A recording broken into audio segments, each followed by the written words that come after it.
धाराशिव जिल्ह्यातील ग्रामीण भागातील सर्व रहिवाशांना मी जिल्हा परिषद अध्यक्ष सौ अर्चना पाटील आवाहन करते की केंद्र शासनाचा प्रधानमंत्री आवास योजना ग्रामीण यातील 2025 ची यादी आपल्याला 15 ऑगस्ट 15 ते 30 ऑगस्टच्या दरम्यान होणाऱ्या ग्रामसभेमध्ये फायनल करायची आहे। याच्यामध्ये सर्वेक्षण झालं होतं गावामध्ये लाभार्थी घरकुल लाभार्थ्यांचं, आणि ज्यांची नावं यादीमध्ये केंद्र सरकारने निवडले ती यादी फायनल करायची। तरी आपली यादीमध्ये नाव इन्क्लूड होतंय का हे प्लीज जातीने लक्ष देऊन बघावं, कारण का परत मग नाव घालण्यासाठी सांगण्यात आलं तर मग ते जमणार नाही। त्यामुळे आपलं नाव यादीत येत आहे का हे ग्रामसभेत जाऊन खात्री करावी।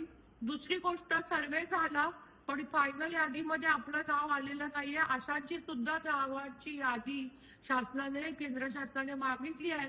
त्यामुळे सर्वेमध्ये आपलं ग्रामपंचायतीकडे जी यादी आहे त्यात आपलं नाव नसेल फायनल यादीत तरी सुद्धा ती नावं पाठवायची संधी आपल्याला उपलब्ध झाली आहे। तरी ग्रामसेवकांकडे सरपंचांकडे जाऊन ग्रामपंचायतीत आपण ती यादी या ग्रामसभेमध्ये टाकली जात आहेत का याची खातरजरी करावी किंवा टाकून घ्यावी।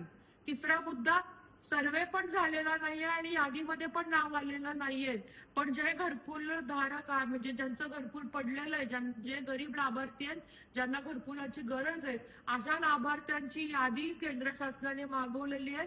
ही खूप मोठी संधी धाराशिव जिल्ह्यातल्या सर्व महाराष्ट्रातल्या पण धाराशिव जिल्ह्यातील रहिवाशांना ग्रामीण भागातील मी आवाहन करते की 15 ऑगस्ट ते 30 ऑगस्टच्या दरम्यान आपण जातीने लक्ष देऊन जे ग्रामीण भागातील लाभार्थी आहेत किंवा रहिवासी आहेत ज्यांना घरकुलाची गरज आहे त्यांनी आपलं नाव ग्रामपंचायतीमध्ये सर्व कागदपत्रांसह नोंदवावं आणि जी फायनल यादी ग्रामसभेमध्ये होणार आहे त्या यादीमध्ये आपलं नाव समाविष्ट करून घ्यावं, होतंय का नाही याची जातीने दखल घ्यावी।